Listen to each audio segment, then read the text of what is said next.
பொதுக்காலம் 27ஆம் வாரம் வியாழக்கிழமை. முதல் வாசகம். திருத்தூதர் பவுல் கலாத்தியருக்கு எழுதிய திருமுகத்திலிருந்து வாசகம். அதிகாரம் 3, இறை வசனங்கள் 1 முதல் 5 முடிய. அறிவிலிகளான கலாத்தியரே, உங்களை மயக்கியோர் யார்? இயேசு கிறிஸ்து சிலுவையில் அறையப்பட்டவராய் உங்கள் கண் முன் படம் பிடித்து காட்டப்படவில்லையா? உங்களிடம் ஒன்று மட்டும் கேட்டறிய விரும்புகிறேன். நீங்கள் தூய ஆவியை எவ்வாறு பெற்றுக்கொண்டீர்கள்? திருச்சட்டம் சார்ந்த செயல்களாலா அல்லது நற்செய்தியை கேட்டு நம்பிக்கை கொண்டதாலா? தூய ஆவியால் நீங்கள் தொடங்கிய வாழ்க்கையை இப்பொழுது வெறும் மனித முயற்சியால் நிறைவு செய்ய போகிறீர்களா? அந்த அளவுக்கு நீங்கள் அறிவில்லிகளா? நீங்கள் பட்டறிந்த அனைத்தும் வீண்தானா? வீணாகத்தான் முடியுமா? உங்களுக்கு தூய ஆவியை அளித்து உங்களிடையே வல்ல செயல்களை ஆற்றுபவர் எதை முன்னிட்டு அவ்வாறு செய்கிறார்? நீங்கள் சட்டம் சார்ந்த செயல்களை செய்வதாலா அல்லது நற்செய்தியை கேட்டு நம்பிக்கை கொண்டதாலா? இது ஆண்டவர் வழங்கும் அருள்வாக்கு. இறைவா, உமக்கு நன்றி. நற்செய்தி வாசகம். புனித லூக்கா எழுதிய நற்செய்தியிலிருந்து எடுக்கப்பட்டுள்ளது. அதிகாரம் 11, வசனங்கள் 5 தொடக்கம் 13 வரை. அக்காலத்தில் இயேசு சீடர்களை நோக்கி கூறியது: உங்களுள் ஒருவர் தம் நண்பரிடம் நள்ளிரவில் சென்று, நண்பா, 3 அப்பங்களை எனக்கு கடனாக கொடு, என்னுடைய நண்பர் ஒருவர் பயணம் செய்யும் வழியில் என்னிடம் வந்திருக்கிறார், அவருக்கு கொடுக்க என்னிடம் ஒன்றுமில்லை என்று சொல்வதாக வைத்துக் கொள்வோம். உள்ளே இருப்பவர் எனக்கு தொல்லை கொடுக்காதே, ஏற்கனவே கதவு பூட்டியாயிற்று, என் பிள்ளைகளும் என்னோடு படுத்திருக்கின்றார்கள், நான் எழுந்திருந்து உனக்கு தர முடியாது என்பார். எனினும் அவர் விடாப்பிடியாக கதவை தட்டிக்கொண்டே இருந்தால், அவர் தம் நண்பர் என்பதற்காக எழுந்து கொடுக்காவிட்டாலும் அவருடைய தொல்லையின் பொருட்டாவது எழுந்து அவருக்கு தேவையானதை கொடுப்பார் என நான் உறுதியாக உங்களுக்கு சொல்கின்றேன். மேலும் நான் உங்களுக்கு சொல்கின்றேன், கேளுங்கள், உங்களுக்கு கொடுக்கப்படும், தேடுங்கள், நீங்கள் கண்டடைவீர்கள், தட்டுங்கள், உங்களுக்கு திறக்கப்படும். ஏனெனில் கேட்போர் எல்லோரும் பெற்றுக் கொள்கின்றனர், தேடுவோர் எல்லோரும் கண்டடைகின்றனர், தட்டுவோர் எல்லோருக்கும் திறக்கப்படுகின்றனர். பிள்ளை மீனை கேட்டால் உங்களுள் எந்த தந்தையாவது மீனுக்கு பதிலாக பாம்பை கொடுப்பாரா?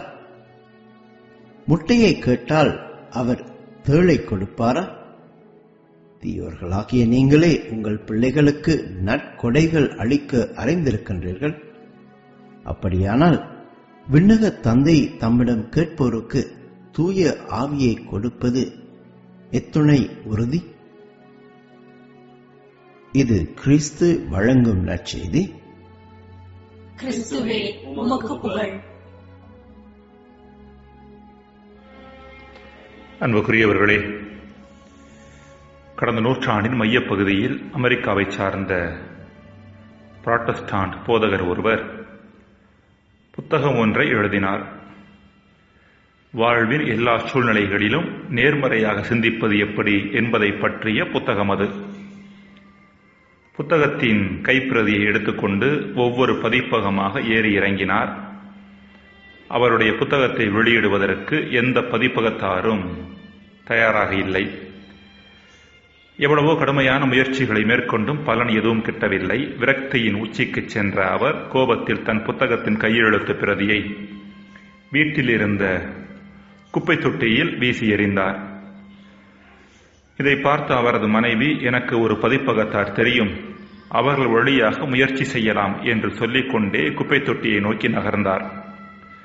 விரக்தியின் உச்சியில் இருந்த கணவரோ, அதை குப்பை தொட்டியிலிருந்து வெளியில் எடுக்காதே, இனி எதுவும் நடைபெறப் போவதில்லை, என் முயற்சிகள் அனைத்தும் வீணாய்ப் போய்விட்டன என்று புலம்பினார். மறுநாள் அந்த மனைவி ஒரு வித்தியாசமான பொட்டலத்தோடு பதிப்பகம் ஒன்றை அணுகினார். ஆச்சரியமடைந்த பதிப்பகத்தார் அந்த பொட்டலத்தை பிரித்து பார்த்தபோது அதில் ஒரு குப்பை தொட்டியும் உள்ளே கையெழுத்து பிரதியும் இருப்பதை பார்த்தனர். நடந்ததை மனைவி விளக்கினார்.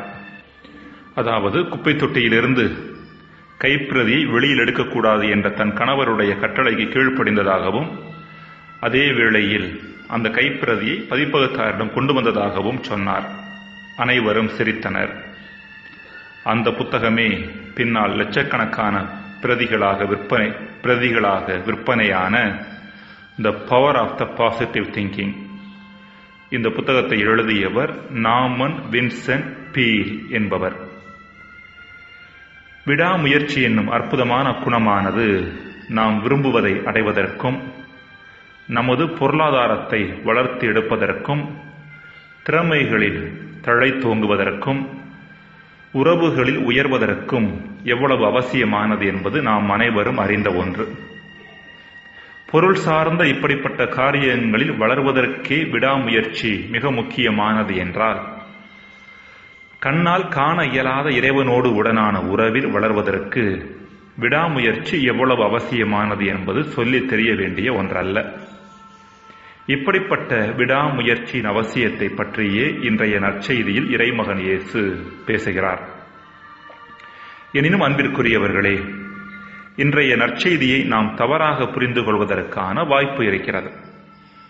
அதாவது, நமது விடாமுயற்சியான ஜெபங்கள் வழியாக கடவுளின் மனதை மாற்றி நமக்கு தேவையானதை பெற்றுக்கொள்ள முடியும் என்பது போன்ற சிந்தனை இன்றைய நற்செய்தியை வாசிக்கும் போது நம்மில் ஏற்பட வாய்ப்பிருக்கிறது.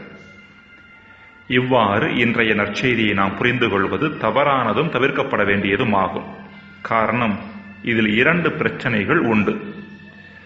முதலாவதாக, நாம் விடாமுயற்சியோடு ஜெபிப்பதற்கு முன்பாக நாம் எதை கேட்கிறோமோ அதை கடவுள் நமக்கு கொடுக்க விரும்பாதவர் போலவும், நாம் தொடர்ந்து ஜெபித்த பிறகே அவர் நமக்கு அதை தருகிறார் என்பது போலவும் பொருள் கொள்வது கடவுள் நிபந்தனையற்ற அளவில் நம்மை அன்பு செய்கிறார் என்ற விவிலியத்தின் அடிநாத செய்திக்கு எதிராக செல்கிறது. நிபந்தனையற்ற அன்பு என்பது நாம் கேட்டாலும் கேட்காவிட்டாலும் நமக்கு தேவையானவற்றை இறைவன் தருகிறார், தந்து கொண்டிருக்கிறார் என்பதை நம்புவது.